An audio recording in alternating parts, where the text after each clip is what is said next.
চলছে উপজেলা পরিষদ ভোট গ্রহণ তৃতীয় ধাপের ভোট গ্রহণ। সেই ভোট গ্রহণের সবশেষ খবর জানাতে দেশের বিভিন্ন প্রান্ত থেকে সরাসরি যোগ দেবেন সহকর্মীরা। শুরুতেই যাচ্ছি চট্টগ্রামে, সেখানকার খবর জানাবেন সহকর্মী নয়ন বড়ুয়া। জয়, চট্টগ্রামে কেন্দ্রের পরিস্থিতি কেমন দেখছেন এবং ভোটার উপস্থিতি সকাল থেকে এখন পর্যন্ত আপনি কেমন দেখেছেন জানাবেন।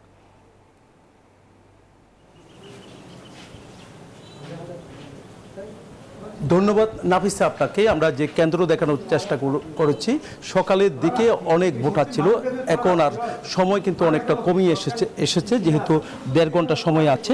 তো দেখতে পাচ্ছেন ভোটাররা এখন এসেছে, কিন্তু এই কেন্দ্রে সংঘর্ষের ঘটনা ঘটেছে। চেয়ারম্যান প্রার্থীর সমর্থকদের মধ্যে দফায় দফায় সংঘর্ষের ঘটনা ঘটেছে। একই সাথে পার্শ্ববর্তী আখতারুজ্জামান উচ্চ বিদ্যালয়ে সেই কেন্দ্রেও কিন্তু সংঘর্ষের ঘটনা ঘটেছে, সেখানে 3 জন আহত হয়েছে বলে আমরা জানতে পেরেছি। তবে পুলিশ প্রশাসন আর বিজিবি তাদের অবস্থান থাকার কারণে এখনো পর্যন্ত সুষ্ঠুভাবে তারা ভোট গ্রহণ হচ্ছে। এই কেন্দ্র কিছুক্ষণ বন্ধ ছিল। আমরা যেহেতু জাল ভোট দেওয়ার একটা এখানে অভিযোগ উঠেছিল, সেই অভিযোগেই কিন্তু এখানে এই কেন্দ্র বন্ধ ঘোষণা করা হয়েছিল। আইন শৃঙ্খলা বাহিনী আমরা দেখছি বাইরে অবস্থান নিয়েছে। আবার দুই পক্ষে যে চেয়ারম্যান সমর্থকদের মধ্যে দুই পক্ষ কিন্তু আমরা দেখছি বাইরে দুই দিকে কিন্তু দুই পক্ষ অবস্থান আছে।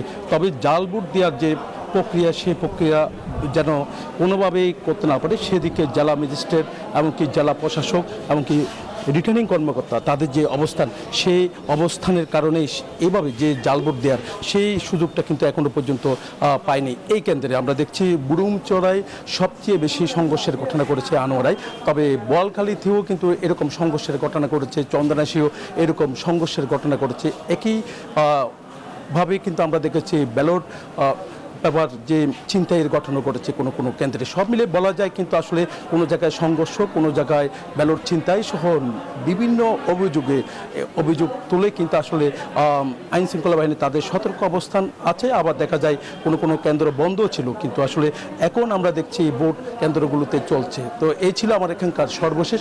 আমরা ফিরে যাচ্ছি, আমার সহকর্মী অপেক্ষা করছেন ময়মনসিংহে নোমানের কাছে।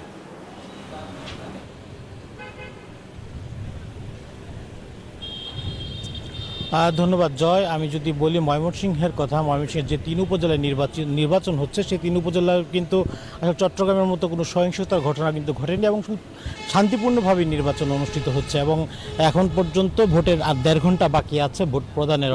এই 1.5 ঘন্টার মধ্যে কিন্তু আসলে যারা ভোট দিতে পারেনি তারা কিন্তু আসার চেষ্টা করছে এবং কিছু কিছু মানুষ কিন্তু আমরা দেখতে পাচ্ছি যে এখনও ভোট দিতে আসছে। এবং সকালবেলার কথা পরিস্থিতি যদি আমি বলি, সেই সকালবেলা দেখানোর চেষ্টা করেছি, সকালে ভোটার উপস্থিতি ছিল ও অন্য যে দুটি উপজেলা নির্বাচন হয়েছে তার থেকে কিছুটা বেশি কিন্তু আমরা দেখতে পেয়েছি। বিশেষ করে আমরা নারী ভোটারদের উপস্থিতি লক্ষণীয় ছিল। আমি এই মুহূর্তে অবস্থান করছি ময়মনসিংহের ত্রিশাল উপজেলায় কান্না সরকারি প্রাথমিক বিদ্যালয়।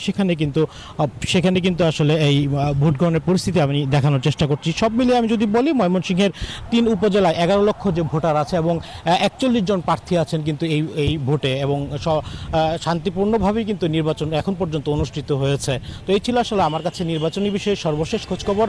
ফিরছি স্টুডিওতে নাফিসার কাছে। ধন্যবাদ সহকর্মী সৈয়দ মাহফুজুর রহমান এবং নয়ন বড়ুয়া। দর্শক, চট্টগ্রাম এবং ময়মনসিংহ থেকে যুক্ত হয়েছিলেন আমাদের সহকর্মীরা।